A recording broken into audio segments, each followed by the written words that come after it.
Well, hello and welcome along. I'm Justin Brierley, your host for Unbelievable. For the next hour and a half, you're going to be hearing an interesting conversation between a Christian and a non-Christian. It's what we do best here on Unbelievable every Saturday as part of Faith Explored on Premier Christian Radio. If you want to find out more about the programme that brings you conversations between Christians and non-Christians, simply go online. You can find us at premierchristianradio.com/unbelievable. Loads of past episodes there to whatever tickles your fancy, really. We've done ethics, the Bible, history, theology, philosophy, you name it. You'll find something of interest there.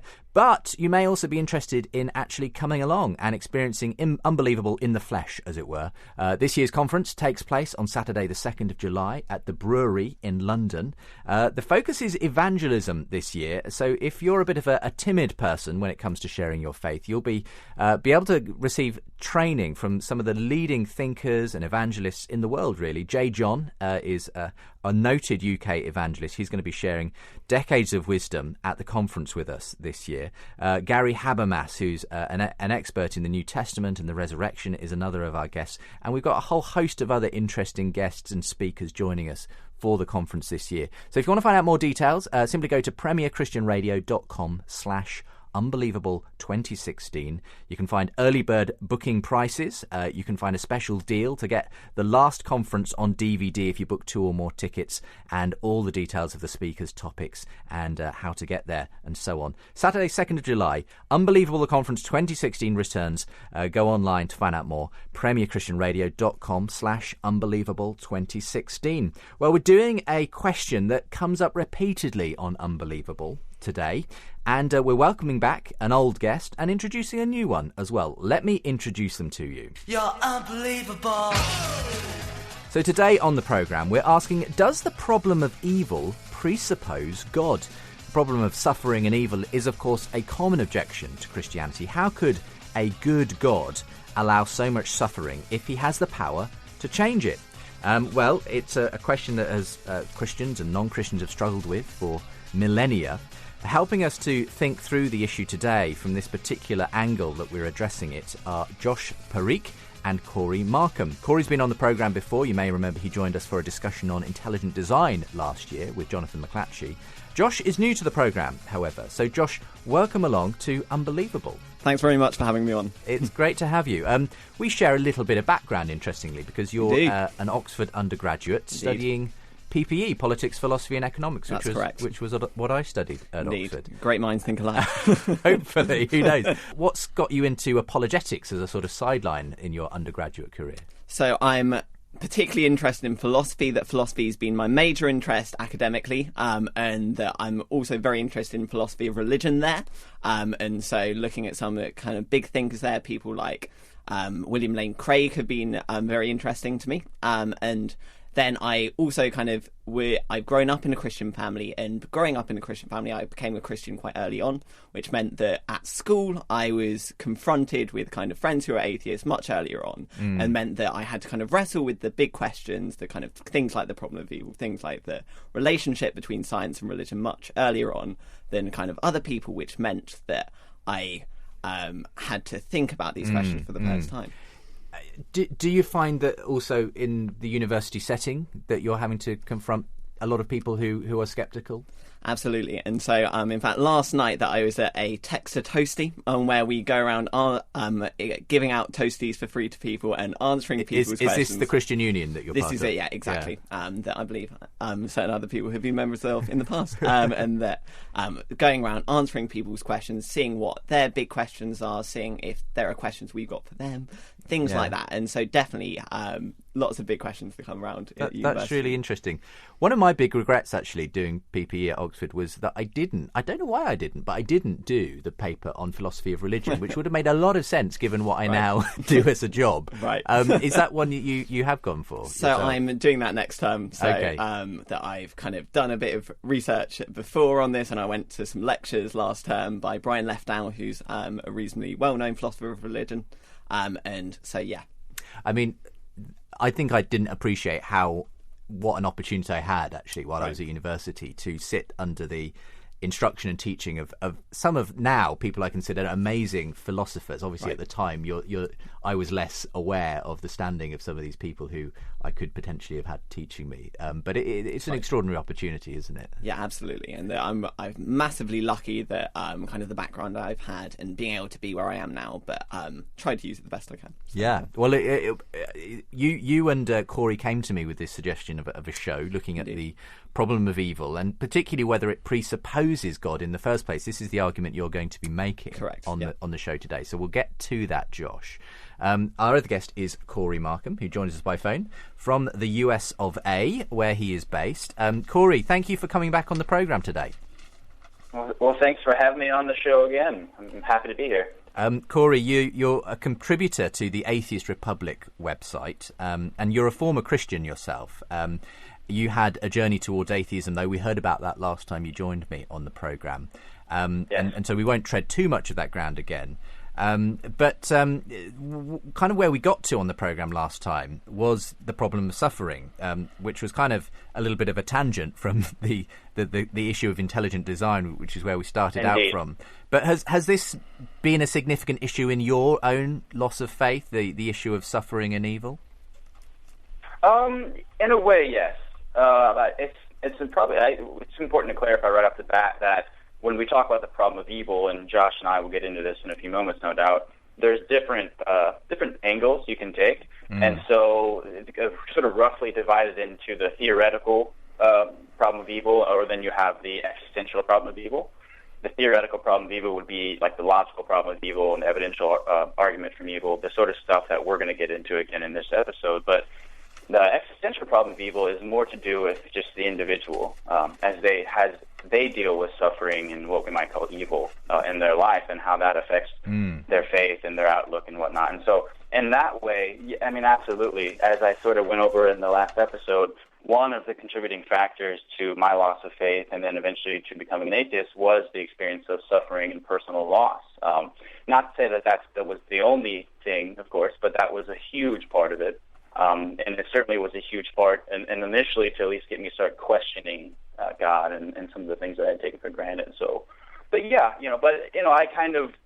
I lost my faith, and then it was interesting because I wasn't really all that interested in religion when I was religious. It was really more so after the fact.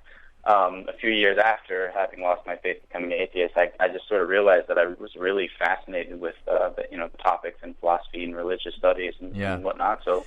Yeah, so I went and earned my bachelor's degree in philosophy and religion, and now I'm in sort of limbo, waiting to get into graduate programs here when I start applying in the next couple of years. So, right. So, yeah. Okay. So you may continue going down that academic route for a little while at least. Hopefully, yes. well, I'm really pleased to have two young men joining me who obviously sit on different sides of the faith divide, but are going to be, I'm sure, having an interesting conversation. You guys already know each other. I think we should say from the outset. Yes. Josh is very, very, very nice gentleman. And Cory is a lovely guy too. So return the compliment. It's all roses already, but I will post up some links to where you guys more can be found out about you both and what you do with today's programme. If you want to listen back to today's show, send it on to someone else.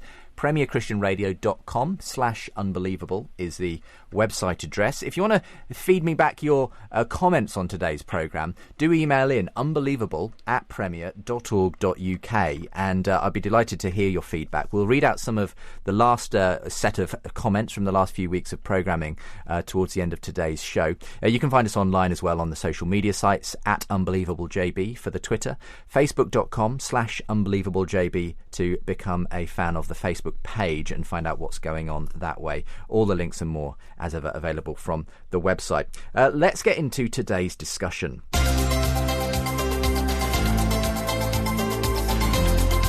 Unbelievable with Justin Brierley. Well, we're talking about the problem of evil on Unbelievable today.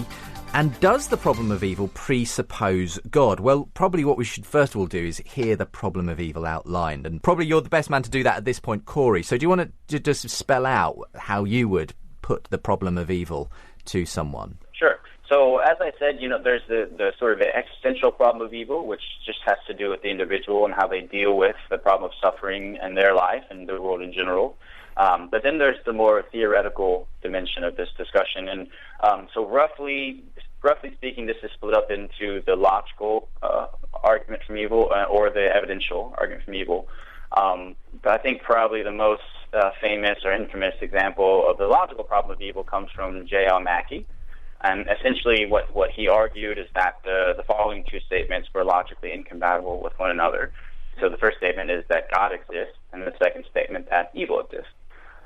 Now, he unloaded a bit more, of course, by sort of qualifying it and saying the reason that is the case because an omnipotent being would have the power to stop evil, an omniscient being would have the knowledge of evil when it was going to happen, and an omnibenevolent being would have the inclination or desire to stop it, and so would stop it. For many different reasons, the logical problem of evil has sort of gone by the wayside. I mean, not that there aren't atheistic philosophers that still use it, but in a large part, the discussion has moved more towards the evidential version. And essentially, you can frame it almost precisely the same way. The idea here, though, is that we're not talking simply about logical incompatibility or inconsistency. We're saying what is more likely the case, that there is a God or that there is not a God given the suffering that we experience. And so I think it helps to really get more, because we can get too academic and zoomed out about this stuff. And I think it's important to get into the details, at least a little bit here. And so, I won't go on too much, but let me just list a couple more graphic illustrations of what I take and would point at as the problem of suffering. And so, let's see, I think it was back, I believe it was in 2004 or so. We had the Indian Ocean tsunami, right? And so try thinking about the problem of evil like this. To believe in God, you have to believe that God knew in advance that this ocean tsunami, that this Indian Ocean tsunami, which killed 200,000 people, was going to happen, and nevertheless stood or floated or whatever nearby without so much as lifting a metaphorical finger to prevent it. Some people in the tragedy were taken and dragged out to sea and drowned. Others were smashed or torn apart like rag dolls between cars, trees, or any of the other countless hard objects. Some of these people were suddenly drowned within their homes. So just imagine that for a second, guys. Like one moment you're sitting in your living room or in that studio with your family and friends, and then all of a sudden your house is flooded and you're all drowning to death. And nearly a third of the bodies recovered in the aftermath of this tsunami were children too, which is particularly horrible. And they think this is probably the result of children just not having the required strength to fight off the waters, right? So some, I hesitate. I don't want to just rub anyone's face in it too much, because on some level it gets to the point where I'm perhaps just appealing to your emotions. But again, I wanted to at least give some sort of graphic, specific example of what we're talking about, because I fear when we get too academic about it, we just sort of lose sight on the reality of the suffering. And you gave similarly at the end of the last show we did a graphic example of a sort of skin condition that can leave someone really really in a horrible state, and the. And I think it is important, however uncomfortable it is to hear, to be confronted with. These are the harsh realities of the world we live in. These are the dreadful natural disasters that occur. These are the congenital conditions that people can be born with. So many things which, in many ways, do seem beyond the sort of typical defence of free will. If you're suffering because someone robbed your house, you could say, well, that to override that person's the robber's free will goes against the principle of freedom, and so we have to understand that these kinds of things are part of living in a free world. But then it's harder to make that same justification for something like a tsunami. That's right. So you've spelled out the problem very very succinctly there, and graphically that why did God not lift a metaphorical finger, as you say, in light of the terrible suffering and death that occurred in the tsunami? One of the hardest questions that Christians face, Josh, I'm sure you'd agree. I completely agree, and I want to absolutely affirm with Cory that we need to be careful not to make this just an abstract issue that doesn't affect our emotions at all. that we need to be careful to make sure that this is about real people, this is about real life events, rather than kind of armchair discussions. That I think partly because of that, I'm more convinced that evil is a reality. And so there's a fascinating book by Romeo Dallaire where he called Shake Hands with the Devil, which he was the UN peacekeeper for the Rwandan genocide, and he saw some of the most horrific evil that you can ever think of, and that while seeing this horrific evil, he is asked at the beginning of the book, because he's a Christian, and is asked at the beginning of this book that why do you believe in a God when you've seen such horrific evil? And he says at the beginning of this book that I believe in a God because in Rwanda I shook hands with the devil, and that I'm not appealing to some sort of spiritual being there, that although I would believe in that, what I'm saying is the very reality of evil seems to point to the fact that there really is a God. Just unpack that for us then, because I think this is where we're going to be first, at least in this programme, talking about this subject. We've asked the question, does the problem of evil presuppose God? Now, most people would say it's the biggest thing that counts against God. It's the biggest objection to the existence of God, as Cory has sort of shown there. So just give us how you would then actually say, the problem of evil presupposes the existence of God. Right, yeah, and it kind of seems like I'm being slightly counterintuitive with that. But what I'd say is that when we talk about the problem of evil, we are making certain moral judgments, saying we know what evil is, saying we know what God's character would be, and that if God is a good God, what he would then prevent. I think that moral knowledge would be incompatible, or at least very, very improbable, if atheism is true. I think that this is kind of a line of argument which is famously put forward by C.S. Lewis, that he says that I have an idea of injustice, but where did my idea of injustice come from? That a man cannot call a line crooked unless he has some idea of a straight line. And I think the idea of moral facts don't fit particularly well with an atheistic worldview. The fact that they are prescriptive rather than descriptive, that they are saying what ought to be rather than what is very strange in a world where everything else seems to be descriptive. Every other fact seems to be descriptive. That doesn't make a lot of sense with an atheistic worldview. I'd also say that moral knowledge itself is very difficult to justify on an atheistic worldview. That it seems that as a result of the evolutionary process, that our basic moral orientation is evolutionary determined, that beliefs like suffering is bad and death is bad and socializing and family is good. But if the evolutionary process is radically contingent, as evolutionary naturalism or some sort of atheism with evolution would be, then this would mean that we could have had plenty of other moral orientations. And so, for example, Charles Darwin says that if men were reared under precisely the same conditions as hive bees, there could be hardly a doubt that our unmarried females would think it a sacred duty to kill their brothers, and lots of other different moral orientations. So if morality is simply a product of our evolutionary environment, then there's no sort of prescriptive morality. There is no objective morality. And this point you make, that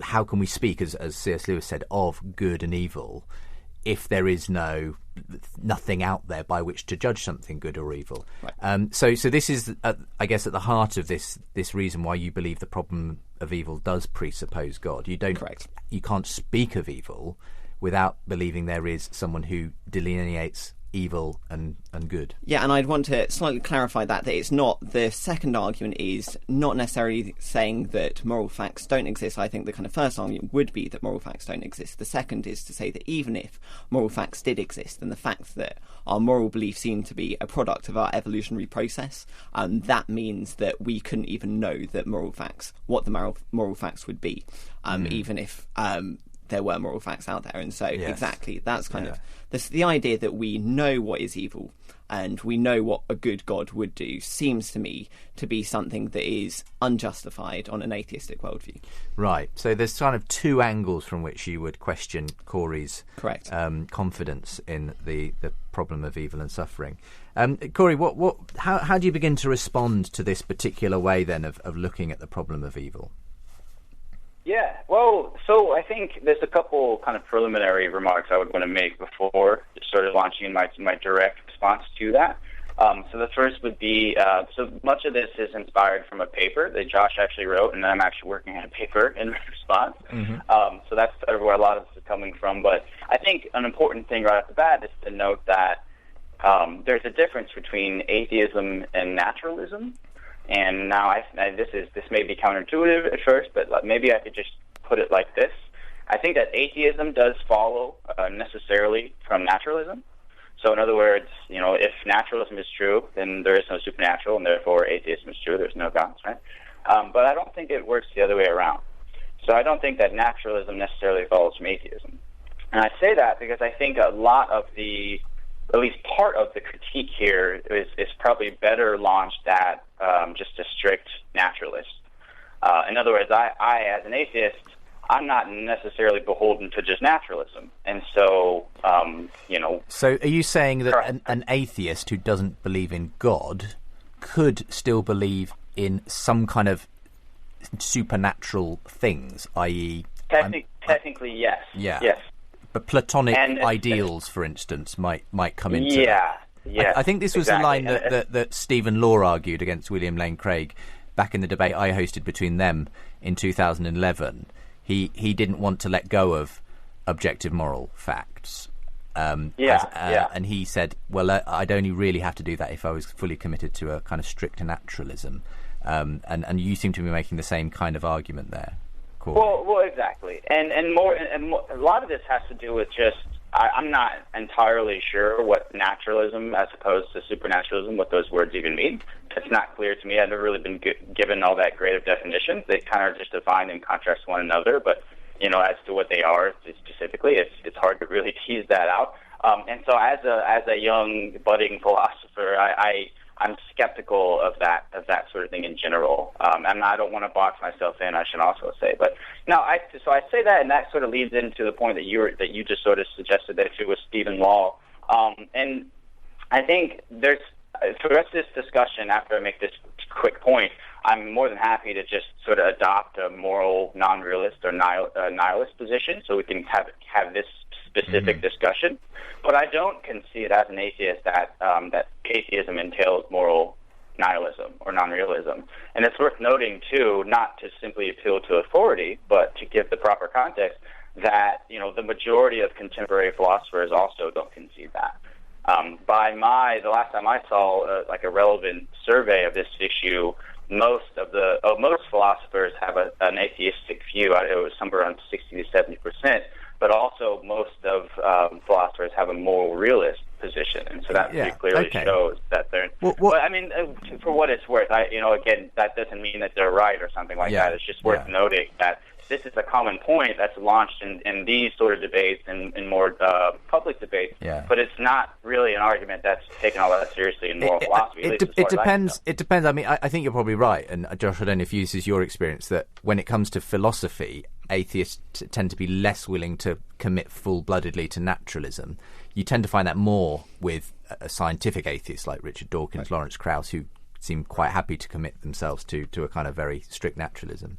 Yeah, I think that there's one of the interesting things that Cory brought up was the idea of what is naturalism, that this is a big debate, that some people talk about metaphysical naturalism, which basically means that the natural world is all there is. I think the best way of characterising naturalism is how Michael Reyer characterises it, which says that the best way of finding out facts about the external world is through science, and that scientific methods are the best way of finding out facts. I think Cory's brought up a couple of points there. That one, I agree that atheism doesn't entail moral non-realism, but what I would say is that what I'm presenting is similarly as to Cory's presented the logical problem of evil versus the evidential problem of evil, that I think I'd appeal to a logical problem of moral realism versus an evidential problem of moral realism. And as I see it, I think the evidence shows that it's improbable that we could have moral knowledge if naturalism, or atheism for that matter, is true. Yeah, I mean, what's your take on this, Cory? Do you think that to speak of evil in the first place does mean you have to appeal to some kind of moral realism in order to justify that statement? I don't, and so that sort of gets us right into where we want to be, because Interestingly enough, like this again, this is a question that has come up many times and came up specifically in the law, the William Lane Craig debate that you mentioned. And I would more or less take the two objections that Stephen Law proposed in that discussion and use those. And interestingly, those were the two objections that Josh dealt with in his paper, where he gets into this. The two most likely responses that an atheist would have in response to Josh's argument. And so the first would be, essentially, it's as counterintuitive as it is, and a lot of this is counterintuitive apparently. I think you can run the problem of evil without actually using or making use of the concept of evil. And so the idea here is that you would essentially run a problem of gratuitous suffering. And gratuitous suffering just here refers to the experience of unnecessary physical or mental pain / discomfort, and therefore needn't refer to the sort of nebulous, almost supernaturalist, religious-minded notions of evil. So, in other words, I think we could dumb it down, if you will, and not actually appeal to these abstract notions of good and evil in such a way that gets around that. Maybe the term evil is a bit of a red herring in that sense. It would be the argument there, and we're really just talking about suffering, pain, really, and that where it seems gratuitous, i.e. unjustified for any greater purpose, then we are justified to say that this is not in keeping with what we would expect of a God of love and so on. Loads of stuff to unpack there, and we'll do that on the other half of a quick break. We're going to a quick break now, and we'll be back with my guests today on Unbelievable, Josh Parikh and Cory Markum. Josh is our Christian in studio with me, Cory our atheist on the line from the US, and we're debating whether the problem of evil presupposes God. It's a question that's always comes around, has never gone away, the problem of suffering and evil, and we're going to see what Josh has to say in response to Cory there in the next section of today's programme. I'm Justin Brierley, your host for the programme that aims to get you thinking unbelievable.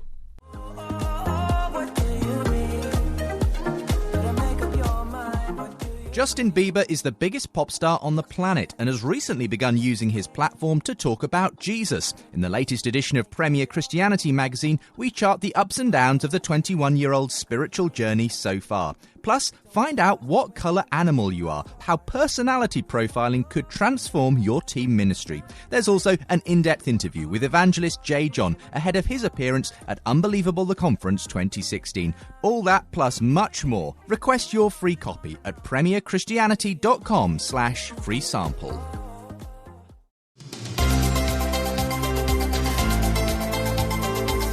You're listening to Unbelievable on Premier Christian Radio.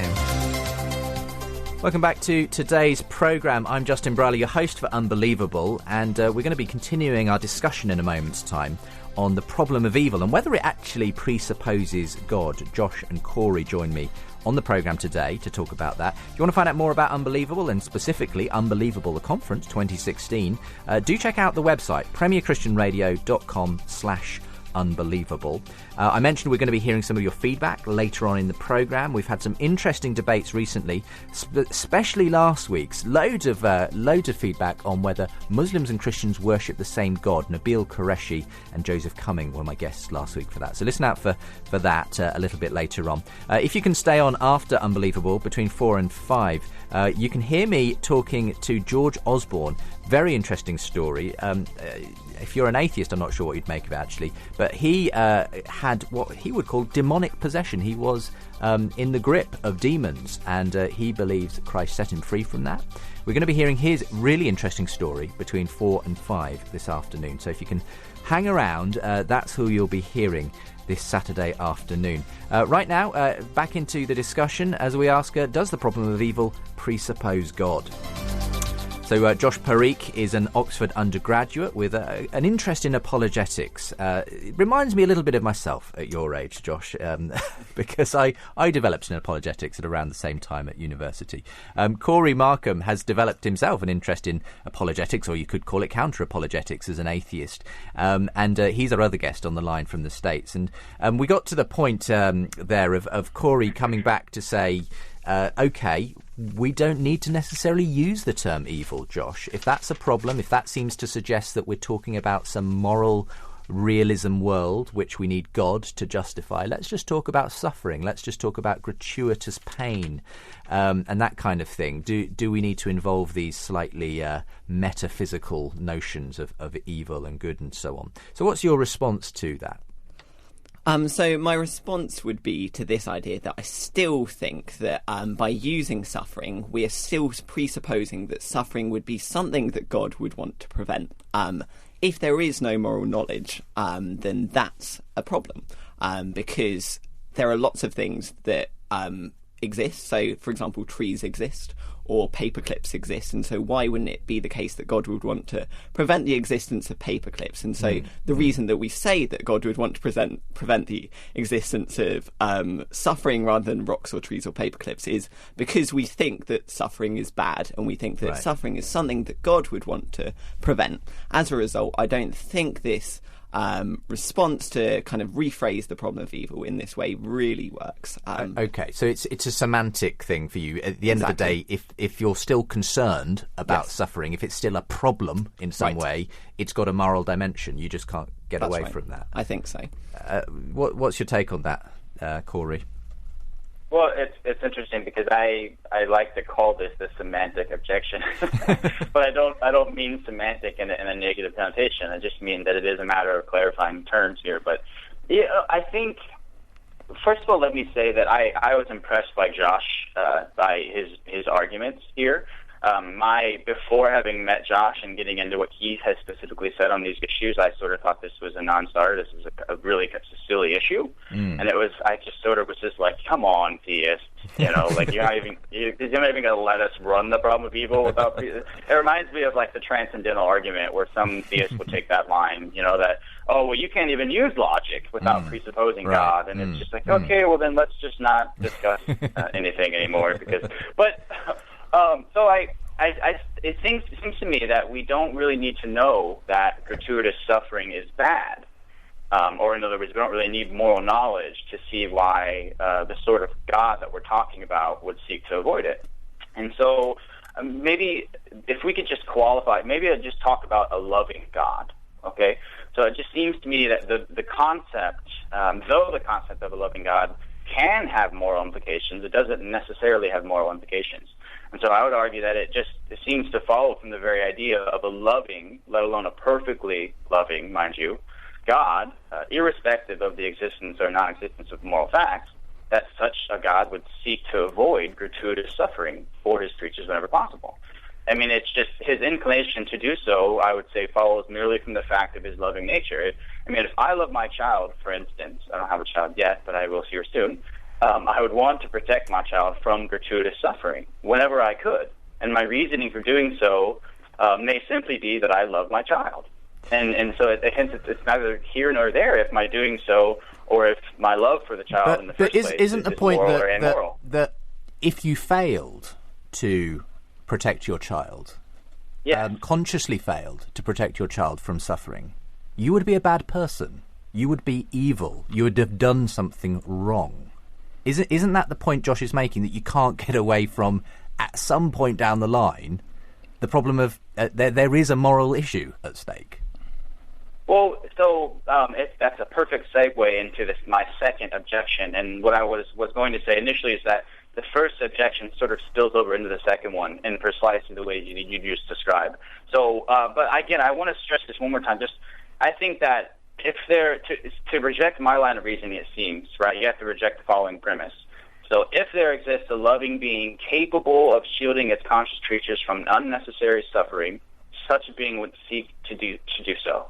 That's all I'm trying to say here. Now, but more importantly, I think now the second aspect of this is what's called the problem of evil is what's called an internal critique. Okay. And so the basic idea here is that what we're doing when we run the problem of evil is we're pointing towards certain inconsistencies within the theistic paradigm in order to demonstrate logical inconsistency and incompatibility within that view. And so it's sort of like I'm standing to the side from the outside, pointing in at certain things within the theistic view. And so if it is the case that a theist has any reason to believe that their God would seek to avoid unnecessary suffering, right, then that seems to me all that we need to have this problem for it to go through. And so I could be a nihilist, morally speaking. I could be a realist, like Sam Harris or Shelley Kagan or Eric Willenberg, or I could be a subjectivist and a motivist. It really doesn't matter insofar that I'm just pointing towards certain things within the theistic view that I take to be internally inconsistent in that sense. Okay, Josh, lots to unpack there again. Lots to unpack there. I would agree with Justin in that I still think you're smuggling in some moral assumptions there about what. So the idea that, for example, that a loving God would prevent the suffering of conscious creatures, I still believe that involves some moral knowledge that suffering would be bad. Why wouldn't it be the case that a loving God would want to maximise the number of paperclips, for example, that it requires moral knowledge, as I see it. And doesn't the whole argument hinge, for me, just to get this clear, that there's two moral issues at stake. There's the question of the suffering being moral evil, but also that God is wrong, morally wrong, to not intervene in the suffering. Exactly. So there's a moral question at stake somewhere. Yeah, no, I agree with that, and I think that's I think that's the weaker of the two positions on it. A more interesting one is the kind of second thing I think that Cory's brought up, which is the idea of it being an internal critique. I think I'd want to make a distinction between theism and Christian theism, and that we can talk about Christian theism afterwards, but particularly on theism, what I want to say there is that if there is no moral knowledge, then if you're saying that naturalism or atheism, that whichever, if you're saying that atheism is true, then you're then positing what the world would be like and what would be moral if God did exist. And I think that's, if moral knowledge itself is difficult to have, then I think knowledge of what would be moral in another, what's called a possible world, knowledge of what would be the case there, I think is even more difficult to find. So the atheist making the case that your Christianity is inconsistent because if this God existed, he would have to act like this. You're saying the atheist is taking on a great deal to claim to know how this God should exist if such a God existed. Exactly, and what would be wrong, and kind of what the suffering would be wrong over the kind of anything else. And so, yes. Yeah. Do you? How much of that do you take on board, Cory? That you know, you're in a limited position to say how a loving God should and would act if a loving God did exist. Well, there's an interesting distinction there between would and should, right? And so I'm not necessarily say that God should, or hypothetically God should act in this way, that he is obligated in some sense, and partly because I don't think that all theists even agree that God has any moral obligations. Some, like Craig, for instance, would argue that he doesn't. And so he has no obligations whatsoever, and so this doesn't work in that sense. But I still think that, and for many theists, intuitively at least, there does seem to be. So maybe look at it like this. Imagine that atheism is true and that there is no God. It seems to me that there can still be what we call love in the world, insofar as we're talking about beings like us, right? The sort of the regard that we feel towards other people. And so we can make sense of the concept of love in that context, and the idea being that if you love someone, then you would seek to avoid any sort of unnecessary suffering for that person. I think that there is a moral dimension to that, or there can be, but I don't think there has to be. I think that we can just make that basic intuitive point. And again, if you don't agree with that, so perhaps getting into the more specific theism, Christian theism as opposed to just theism, well, then that's fine. Then this doesn't work. But so this specifically is just pointing to those people that grant that point, though. That simple idea. And if you do, then there does seem to be a problem here. And we don't have to necessarily get into the more. I also, just real quick, there's also something. It's interesting because as I said, I was a bit at first was impressed with some of Josh's lines of reasoning here, and certainly more so than my normal exposure to this argument. But there was a couple things that he in his paper and he sort of teased out there in his response there that kind of raised other problems for me. And so one of the problems is, and maybe Josh, I can just ask you directly, would you, at some point in your paper when I was going through it, you seemed to suggest that perhaps, and this is going to take us a bit off the specific topic for a moment, but you seemed to suggest at one point that perhaps moral truths are necessary truths, so like logical truths, something like that. Was that right? Is that fair? Would you say that, or was that misreading you? No, I think that's right. That I would say that moral truths are necessary truths. I'll be interested to see where you go here. Okay. Yeah. Well, I guess it seems to me that if you grant that moral truths are necessary truths, then moral truths exist regardless of whether or not God exists. So they're not contingent. They're not contingent on anything, not upon God or anything else. But if that's the case, then then again, sort of skirting the immediate issue that we're getting into here, I don't see why an atheist can't have, right. moral values. It's a form of Euthyphro's dilemma, which is essentially, well, if moral facts exist regardless, independent of God, then we don't need God. We just need the moral fact, I suppose. But I know that's a tangent, but just real quick. Well, no, it's a common response to the issue of the moral argument, and that's part of what we're talking about here with this response to the problem of suffering. So, do you want to tackle that one quickly, Yeah, no, Josh? sure. I'll tackle that one quickly. That I agree that that it's a necessary truth that moral facts are necessary truths. But I'd further say that I'm convinced kind of by a number of factors by what's called the ontological argument, and that what that would mean is that God would be a necessary being, and so it's also necessarily true that God exists, and that moral facts would then be dependent on God's existence. I'm not even going to start on the ontological argument. We won't even go to the ontological argument, and I didn't want to even go there. But what I mean by that is that it's that we can maybe we can try and conceive of a world where God exists, but God does not exist even. But that doesn't mean that it's possible that God does not exist. And in fact, I would say that it's impossible that God does not exist from the kind of different things in his nature. We won't go into that. No, I mean, it is a bit of a sidetrack, but I do want to come back to this point also that Cory made. His sense is that we conceive of what a loving God would be, but by intuitively from our own experience of love and how we would act and feel it would be just and right to act in certain circumstances to avoid other people who we love suffering. So is this not a fair way of simply saying, I can have a good stab at what, if there were a God, he would, David? Not even that it's just, there's that over and above, like over the top, like aspect to it where we can justify it and talk about it morally speaking. But even if there isn't any if there's nothing, morality is just completely an illusion. It seems to me that the concept, like when we still love people, and so it still follows from loving people that we would act in certain ways. Well, let's see what Josh has to say. Yeah, no, sure. I think that that this is where the kind of theism versus Christian theism kind of distinction gets in, and that if it's on the kind of loving God stuff, then I think that the theist kind of bare theism doesn't have to say that that concept of love is anything to do with it, and so I don't think it in the end becomes a problem for the bare theist. In terms of Christian theism, that I would say that Christian theism defines love in a way that doesn't say that suffering won't exist, but conceives of love being compatible with a world of suffering, a world where God uses good, uses evil to turn it to good, that we don't always know the reasons for that. I think we're in a bad position to know some of the reasons for that. But somewhere like Romans 8, for example, talks about, shall we say that Christ no longer loves us if we face trial or tribulation or calamity or persecution or death?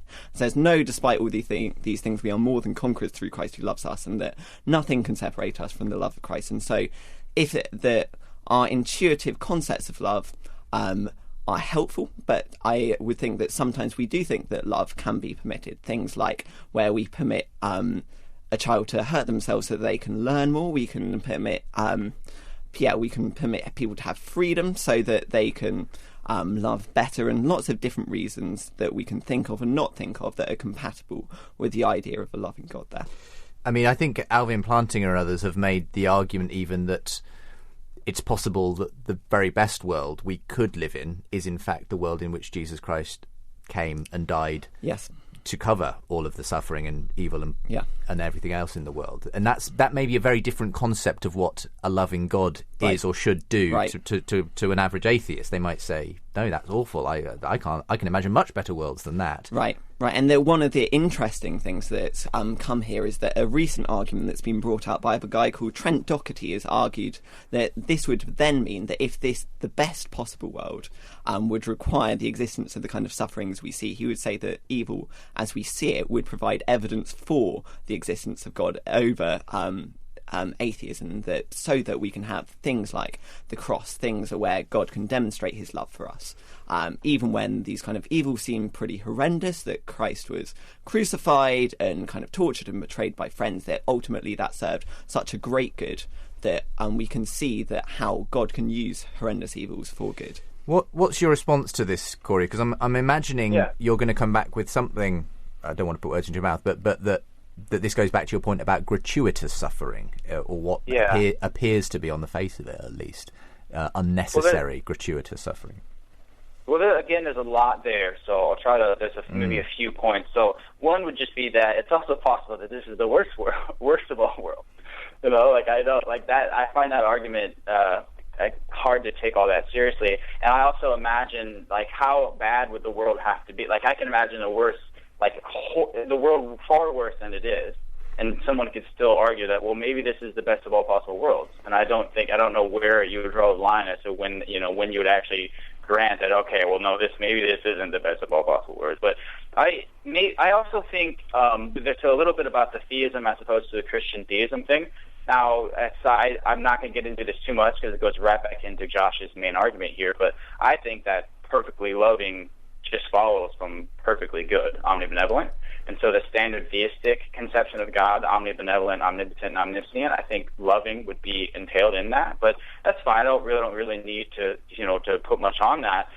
If the theist, the general theist, is willing to discard the concept of loving, or any of the other three, omni-trifecta qualities, then that's fine. And then the problem of evil works insofar as what it's trying to do, because it's only trying to show the logical incompatibility or the unlikelihood of there existing a very specific type of God. And it says nothing about any number of other possible gods. I mean, there could be an evil God, there could be a committee of gods. The problem of evil does not affect Stephen Law's evil God hypothesis.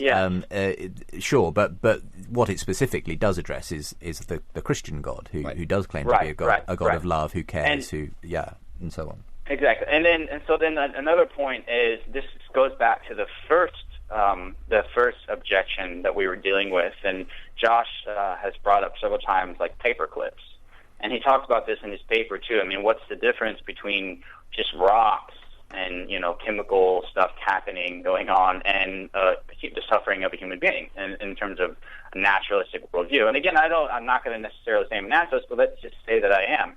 It seems to me that there is a very obvious difference between a rock and a human being or any animal, and mainly the difference is that the animal and human being are capable of sentient experience, and therefore that they're capable of subjective pain and suffering. And I mean, insofar that a God would create beings with that capacity, right? It seems to me that there would be a difference between just the happenings of rocks and the suffering of his conscious creatures.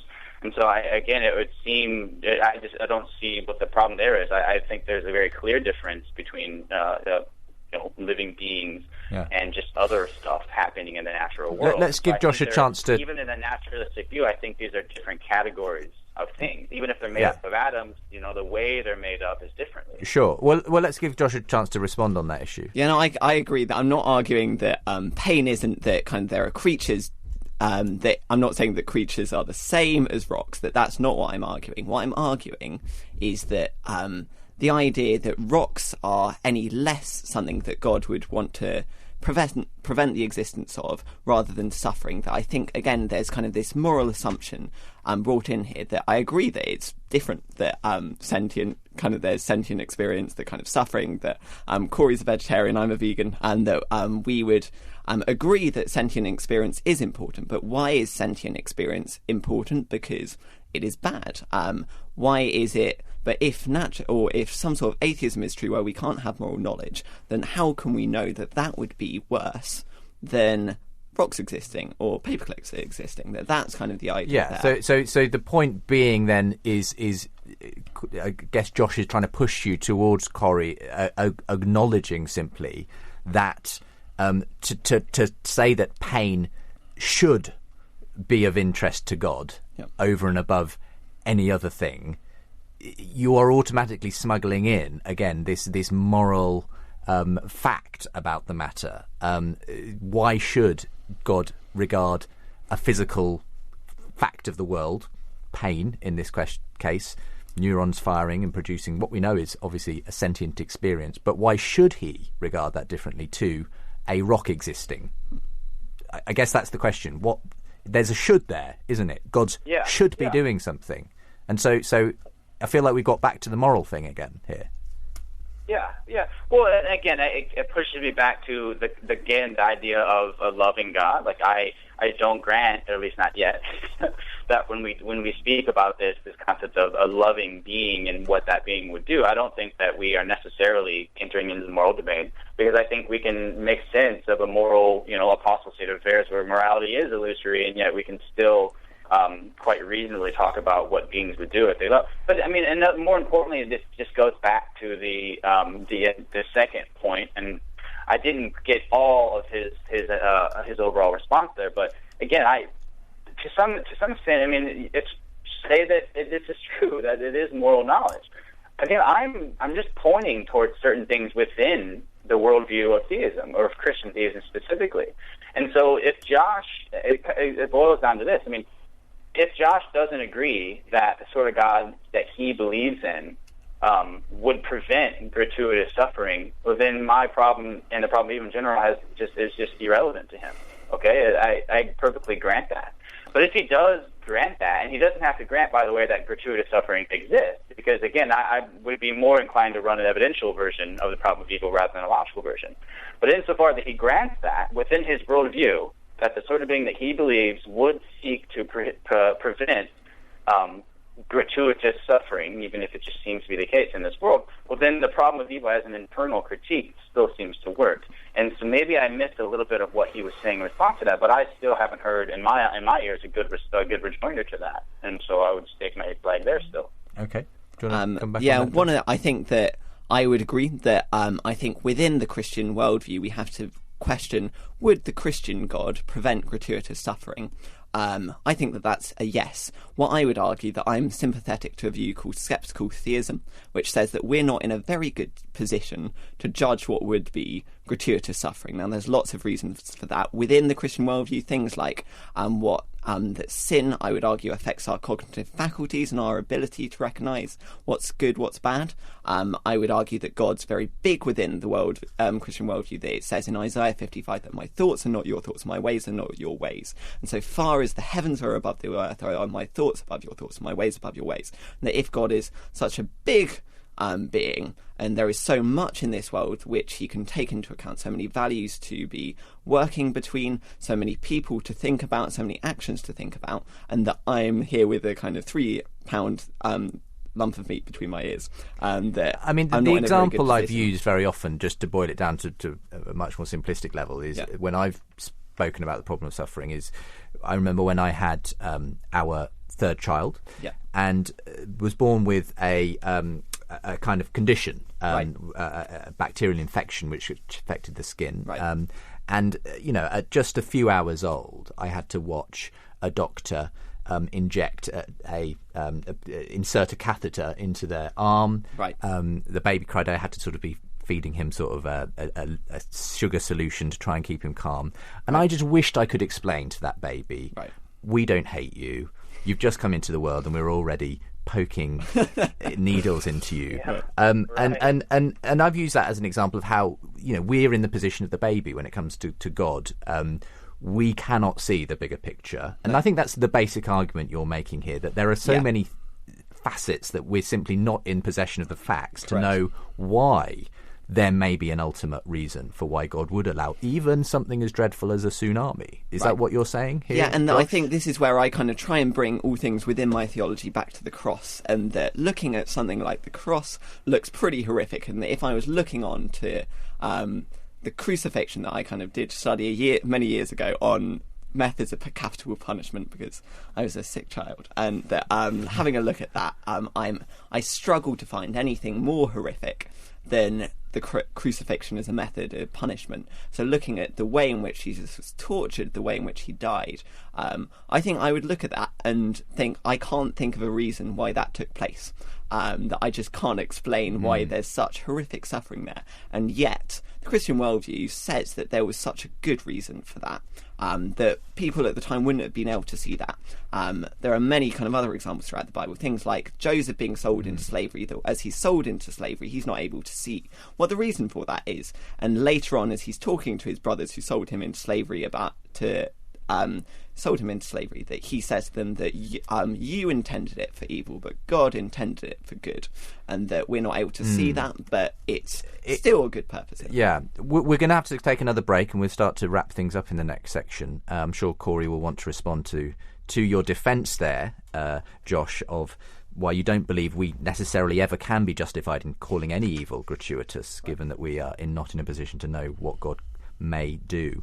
But thank you. It's been a really interesting discussion so far, hasn't it? If you want to get in touch yourself, respond, then I'll be giving out the ways to get in touch in the next part of today's programme. My guests, Josh Parikh and Cory Markum, as we ask, does the problem of evil presuppose God on Unbelievable this afternoon? Welcome back to the final part of today's Unbelievable, the programme that aims to get you thinking every Saturday afternoon as part of Faith Explored here on Premier Christian Radio, and brought to you in association with Premier Christianity magazine. If you'd like a free sample copy of the mag, premierchristianity.com/free sample. And the latest edition, the March edition, features an interview with George Osborne, where he talks about his early life in the grip of demonic possession. Now, I don't know what you think of that, but he has an extraordinary story to tell. In fact, he'll be telling it for me on the profile this afternoon between 4 and 5, straight after Unbelievable. But if you want to read it for yourself in his words, it's there at the website of Premier Christianity magazine, premierchristianity.com. Add/free sample to get a free sample copy. Just a reminder that Unbelievable the Conference also open for booking now. Unbelievable the Conference 2016. Discover your inner evangelist. Really looking forward to having prolific evangelist J. John joining us for that to share his wisdom, but also people like Gary Habermas, Jeremiah J. Johnston. We're going to be hearing from Ruth Jackson and Tanya Walker and many others as well. We're continuing to book in speakers, so look out for further details of more speakers to be released in due course. But it's going to be a range of topics that we'll be discussing. There will be that stream looking specifically at evangelism and how Christians can share their faith effectively, but there'll be issues around the Bible, science and faith, young people, and much more besides. So do book in if you can. premierchristianradio.com/Unbelievable 2016. A little later on, we're going to be hearing some of your feedback. If you come back next week at the same time, we're lining up a programme, I haven't done this in quite a while, on sex outside of marriage. We're going to be asking, should Christians save sex for marriage? And we'll be meeting someone who says, actually, they're not sure they should. They're a Christian, Diana E. Anderson, but she's written a book on the purity movement in the USA, which she came out of herself, and is going to be talking about what she believes is the damaging effect that can be wrought upon young people and women in particular in a sort of shame culture. Well, we'll have someone else opposite her to put the more traditional view of marriage and sex from a Christian perspective. So look out for that. We're in the process of arranging that on next week's programme. Right now, time to get into the final part of today's discussion. You're listening to Unbelievable on Premier Christian Radio. So on today's show, we're discussing the problem of evil. Does the problem of evil presuppose God, we've been asking. And my guest, Josh Parikh, is saying, yes, it does. He's a Christian. He's an Oxford undergraduate. He's got a strong interest in apologetics. In fact, your interest in apologetics stems to things like the Unbelievable Christian and Skeptic discussion group, doesn't it, Yeah, Josh? that's correct. That I've really enjoyed that in the past, that I gave a talk a while back there on the resurrection and why I think the resurrection is really well evidenced and is rational and compelling thing to believe in. The next kind of unbelievable discussion group is actually taking place on March the 14th, which is on the problem of evil once again. You're not talking on that one. I'm not talking on that one. Two others are talking on that. I'm sure they'll be very capable at talking about it, but I'll make my way along. I think it's, if memory serves me right, Heather Tomlinson and Francis Janus. That's the one. That's the one. Yeah. So they'll be speaking on that issue. Maybe we'll see you there. Who knows? I may grace you with my presence. No, I mean, in all honesty, this was an initiative started completely separately to me, just show listeners, Ed Atkinson and others, who wanted to create a forum where people actually got together in person to talk about these things, and that's great. And it is happening, as you say, Saturday 14th of March, the next one, in London. I'll give out the details again a bit later on. So that's Monday the 14th Monday. Sorry, did I say Saturday? Yeah, you said Saturday. I said Saturday. I meant Monday, the 14th of March. I guess you're not flying in for that yourself, Cory, are you, on this occasion? No, unfortunately not. Okay. But Cory's been our other guest. He's an atheist, former Christian. Last time he came on the show, he was talking about intelligent design, having a crack at that. We ended up talking about the problem of suffering, though, and that's what he's been back to talk about. And just to pick up where we left off in that last part, Cory, effectively Joshua was making what is a common response to the problem of evil and suffering when it comes to God, which is we don't know the mind of God. You are not in a position to say what is gratuitous suffering when it comes to God. Even something as awful as what you outlined at the top of the show, the tsunami that occurred. Who knows how, in his grand design and purposes, God may, in fact, be able to bring greater good out of that than the suffering that was involved. So what's your response to this common defence against the problem of evil? Sure. Well, let me say, first of all, that I think among the different responses, so the defenses and theodicies that are usually employed in response to the problem of evil, I do think that skeptical theism is probably the best response. Not to say that I think it is a good response, per se, but I think it's the best response. And I think there's a few problems, though, with it. And so the first would be something that you, Justin, again, you've already been exposed to plenty in the Stephen Law and William Lane Craig debate. A person who believes in, all-powerful, all-knowing, perfectly evil God could just as easily and successfully run a sort of skeptical theistic argument as a sort of, as they say, smokescreen, if you will, to get to kind of avoid. So it would work just as well in that situation, and I think most of us grant that wouldn't. So that it could just as easily. We could look at the same state of the world and say, well, it just shows that there's an evil God who. And the only reason you experience any joy is just so that the pain you experience is even worse, and so on. And logically speaking, both could be possible, is what you're saying. Exactly, but more importantly, that one could run a skeptical theistic response to that just in precisely the same way. And I don't think that it's not all that great of a response. I think most of us would admit that. But more importantly, because again, I don't believe in an evil God, and that's really just to sort of show how the skeptical theistic move can be used both ways. More importantly, I think there's skeptical theism. It's this sort of very, very radical skepticism, and it seems to me that it's ad hoc unless it's applied elsewhere.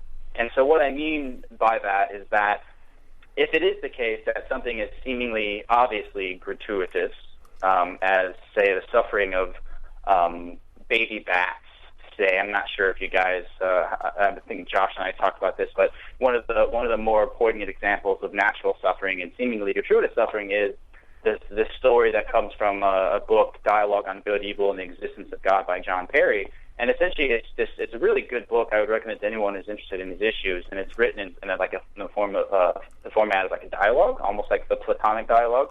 But essentially, the characters are talking about these issues. And at one point, the character that would sort of stand in as, for me, the atheist character, and sure enough, it's the very grumpy, negative person. So it's sort of perfectly appropriate. But she talks about, I believe, there's this particularly horrible instance of suffering where in caves all around the world where bats take up residence, often they're there for very long periods of time. And what happens is you get layers and layers of excrement, of bat guano feces built up underneath all of the cats. Excuse me, I looked at my cat right when I said that. The bats, because the bats are perched on the ceiling, and every once in a while what happens is one of these little baby bats will fall from their perch on the ceiling, and in falling they'll end up breaking one of their wings. And what happens at that point, as you can imagine, is the baby bat basically suffers a horrible death where it's slowly asphyxiating from all the fumes and all the feces, and then usually what then happens is all the little creepy crawlers that live down in the bat guano, they scurry forth and they basically eat the bat alive. Now, beyond the issue of whether or not the bat experiences suffering, because I'll grant that maybe there's an issue there, this is just one little example we can point to. And what the skeptical theist has to say is that they have to be extremely skeptical and say that, well, perhaps there's a reason for that. And I think if that is the case, if we have to be that skeptical about something as seemingly obviously gratuitous as that, well then I don't know how we can have any of the sort of knowledge that is normally claimed in regard to God, whether that just be knowledge about the existence of God or more specifically, germane to what we've been talking about this whole time, moral knowledge. Okay. And so in other words, if we take the skeptical theist route, I don't even know how Josh can even talk about his moral intuitions in the first place. So the very issue he was pointing at for the atheist seems to arise for the skeptical theist. Okay. Because how do we really know that something is evil? Yeah. It just seems evil. I mean, whether we're talking about the Holocaust or the tsunami or the suffering of baby bats, or whether we're talking about the children like every few seconds a child dies from starvation or some preventable disease or illness. That all of that. Yeah. Let's toss it back to Josh. Let's toss it back to Josh and see what he has to say. Yeah, I think that the anti-God, so evil God, as Stephen Law puts it, that my lecturer last year, Peter Milliken, talks about an anti-God, which I think is more helpful vocab for me. That I would want to be careful to kind of how I phrase skeptical theism. So I kind of was quite careful there to kind of quote the Bible on this, and what I would talk about is a positive skeptical theism rather than a negative skeptical theism. That I'm not standing here saying, we can't know anything and we can't know this. That what I'm saying is that in light of the biblical revelation, we can know a number of things. That one of those things is that God exists, and we can know that God is love. We can also know that God is to sum it is his thoughts are above our thoughts, his ways are above our ways. We can also know that the law is written on our hearts. We can know a number of different things, and this would allow us to know all the things that Cory says that I can't know. So this would allow me to know what moral facts would be. This would allow me to know that God is good. This would allow me to know that kind of all these things have happened. And so the question would then be, what justification do you have for believing the Bible? And that I would point to the resurrection. I think there is enormously good evidence for the resurrection, that the habitual truthfulness of the Gospels, the persecution of the disciples, the empty tomb, the number and variation of the appearances, all, I think, point in one direction, and that direction is the resurrection for me. Yeah, I mean, that takes us down again a whole nother route. I have an episode on the ontological and on the resurrection. We already did that with your tutor, Peter Milliken, actually, last year. But okay. I mean, in the end, then, for you, the bat example that Cory brought there. Would you say yes? Maybe even for the baby bat who dies, in guano, eaten alive by bugs, even that there may be a reason for. Yeah, and I kind of. It's the centre of the Christian worldview, I think, is to come back to the cross, because looking at the cross, there is death there. It doesn't seem particularly redeemable. It seems enormously painful. There doesn't seem to be any good reason for it. And we're just not in a good epistemic position to judge that. I don't want to say that we could... that I don't want to say that God could allow gratuitous evil, and there could never be a world where there's so much gratuitous suffering that God couldn't exist. But I just don't think we're in a good position to judge what a gratuitous suffering would look like because of the way we are. I mean, this has taken us some way from the original question of whether the problem of evil does presuppose God, and if we're coming back to that's where you start with this argument, isn't it, Josh? That if you're going to talk about an injustice, evil, wrong, you've got to have something to ground that, and obviously we had that discussion earlier on in the program there, Cory, for that. Cory, I mean, as we start to wrap things up, then, I mean, where do you feel? Do you feel like, having had this interaction with Josh both today and obviously in the papers you've exchanged and things, that you're any more possibly persuaded by defences against the problem of evil? Or less? No, I wouldn't say that. I wouldn't say that I'm less. I mean, as I said, I think Josh is a brilliant young philosopher, and I'm excited to see what he does. And I think, as I said, I think his take on this is a breath of fresh air in terms of what's interesting is I think, like, I keep going back to that debate between Law and Craig. At one point, I think Craig concedes the point that I'm making, that Law made, essentially that one can run the problem of evil without this sort of issue popping up. And I wonder if William Craig would change his stance on that upon reading Josh's paper. So I think Josh could send him his paper, and then maybe, that would be just a great trophy, if you will, for Josh to hold around. Hey, I changed William Craig's mind. But you improved on a William Lane Craig argument, yes. Yeah, it kind of, one thing that this really I want to stress is that it just, on some level, the problem of evil, to the extent to which it'll be persuasive to you, it very much depends on your view going in. So an atheist who doesn't believe in God, it's very hard for me to look at something like that suffering of that, and that's just one example. It's far more pressing and salient when you consider, I mean, we can't truly consider, but just try to imagine the extent of suffering that occurs on our planet any given day. I mean, there are countless animals right now that are being eaten alive. There are countless people that are suffering and starving and dying from diseases. And this is the case, this has gone back for millions and millions and millions of years, long before humans are ever on the scene. And so this sort of suffering that we're talking about and the extent of it, it's hard for me to see there being any sort of reason for that. Sure. But I grant that if I believed in God, then it would be much easier for me to at least see or believe that there could be a possible reason for that. And so this is, interestingly enough, this is sort of a point that you almost seem to see borne out in the literature on this topic.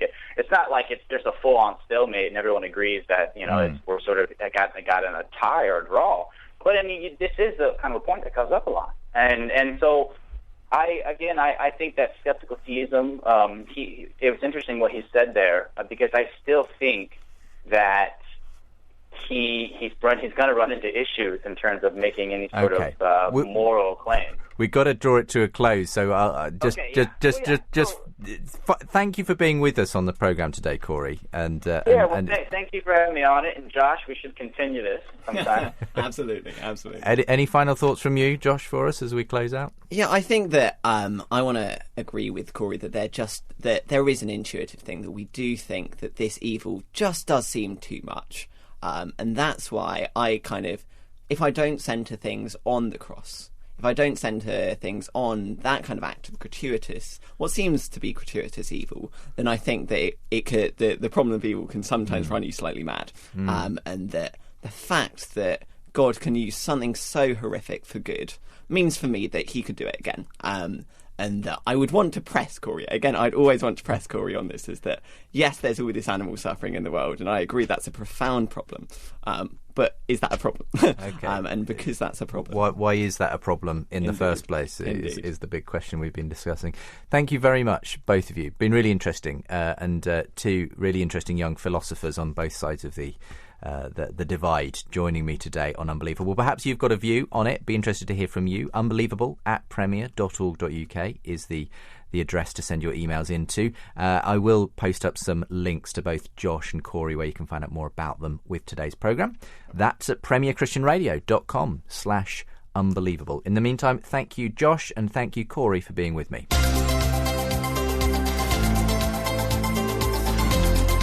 Unbelievable with Justin Brierley. And don't forget, if you want to get in touch via Facebook or Twitter, at UnbelievableJB, facebook.com/UnbelievableJB. And loads of responses on Facebook and Twitter to last week's programme, where we were talking about whether Muslims and Christians worship the same God. Joseph Cummings coming down overall on the point of view that, yes, they do worship the same God. Nabil Qureshi, former Muslim himself, arguing no, they do not.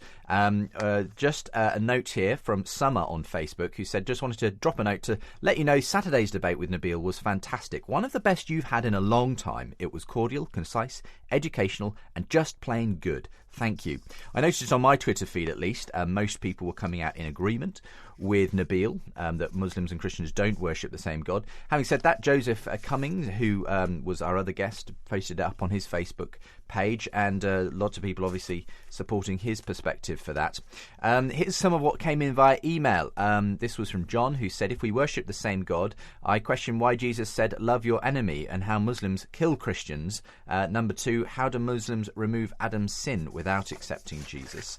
Ken Miller in Benfleet, Essex says, keep it simple, please. The Quran denies the deity of Jesus. The Quran gets the Trinity wrong. The Quran carries extracts from the Bible, which it then falsifies. Muslims believe that the Quran has been inspired by their God, Allah. Christians believe the scripture has been inspired by the God of the Bible. If the Quran and the Bible came from the same spiritual source, it would make that source a deceiver. Therefore, they are from different spiritual sources.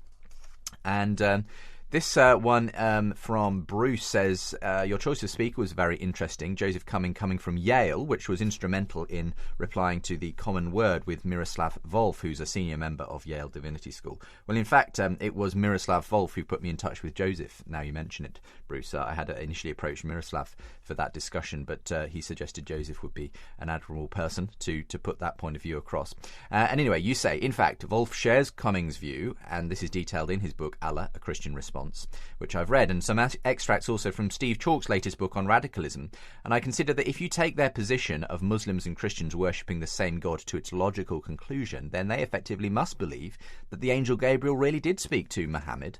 This would effectively make them Muslims. For their Christianity to maintain an internal consistency of believing that Muslims and Christians worship the same God, they must believe that God actually did give Muhammad his final revelation.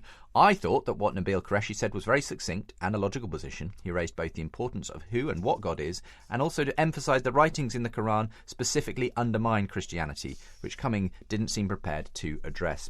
And Nabil also raised the issue of the big white elephant in the room, which both Muslims and liberally minded Christians are not prepared to address, which is the violent surahs in the Quran that Muhammad received when he moved to Medina. Grace says, I recently got into a discussion with some Muslims at university when I started reading the display boards that they'd put up. Obviously, I had no desire to argue, but hoped that I might encourage them to question their own beliefs further, to question their personal rejection of Jesus. I asked why, for them personally, the many accounts, both inside and outside the Bible, of Jesus claiming to be God and of him dying and rising again seemed false, while the Quran, the writing of one individual, seemed credible to them. They were very keen to tell me that they follow Jesus as a prophet, and seemed keen to get across to me that we follow the same God, but they wouldn't give very clear answers to my question. They said that the science contained in the Quran proved that it was from God, and eventually told me that the Muslim explanation for Jesus' apparent death and resurrection was that God supernaturally transposed Jesus' face onto another man so that it appeared that Jesus had been crucified, but that he actually wasn't. I couldn't get an explanation of what evidence they based that idea on. Frustratingly, several told me that they believe it's because it's what Islam teaches, rather than that they'd formed their own conclusions based on the evidence they'd found, which is what I feel strongly we all ought to do. The question, do we worship the same God, seems to me to be virtually impossible to answer, mainly because it requires a clear definition of worshipping God, which is a supernatural relationship or communication process that can't be fully captured by our human language. I felt for a while that it's possible that Muhammad was indeed spoken to by Yahweh, but was subsequently led astray by demonic spirits, hence his acts of brutality and his denial of Jesus. How can we know whether the relationship between a person and God is genuine or not? I think it may be possible that some Muslims have some relationship with Yahweh, but they're not accepting a crucial aspect of God's communication with them and a part of him, since they reject Christ. Interesting stuff. Thank you very much, Grace. Nehemiah is Jewish and writes in to say, I enjoyed the discussion recently.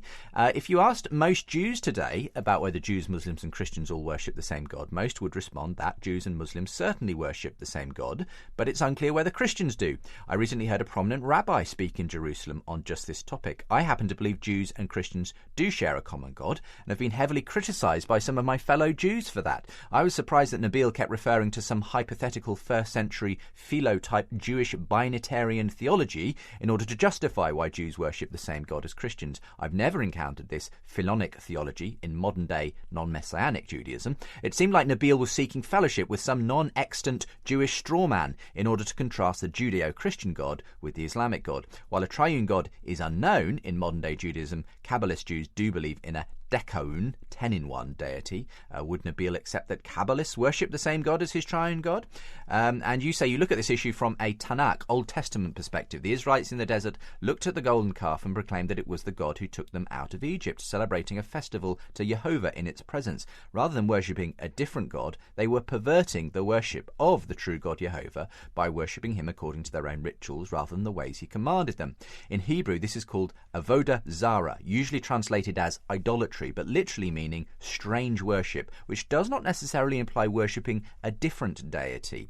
Anyway, thank you very much. Interesting thoughts from you, Nehemiah.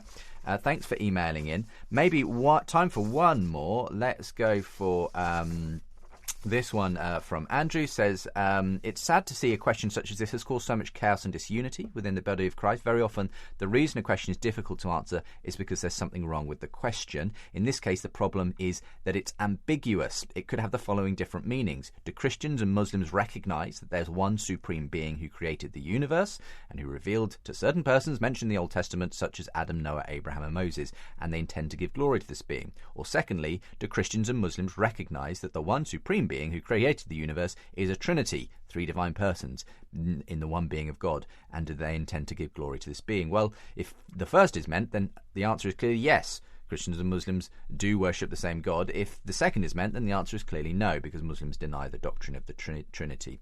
Thank you very much. But other responses came in. No time to read them all, I'm afraid. But thanks for your interest in that programme, and great to have your feedback on it. For the moment, thank you very much for joining me on the programme today. A reminder that if you want to check out the Unbelievable discussion group, it's happening in London on Monday, the 14th of March, and the subject this time is the problem of evil again. So if you enjoyed today's programme, you might enjoy the discussion going on there. Details available from the Unbelievable Christian and Skeptic discussion group on meetup.com. For the moment, thank you for being with me on Unbelievable today. Let me tell you what's coming up same time next week. You're unbelievable. We're asking, should Christians save sex until marriage? Well, we'll be meeting a Christian who doesn't believe that's necessarily the case. Diane E. Anderson has written a book on the whole issue, and we'll be hearing from a different point of view, a more traditional perspective as well. That's next week on the programme. Hope you can join me then. Do join me again if you can stick around between 4 and 5 for the profile next.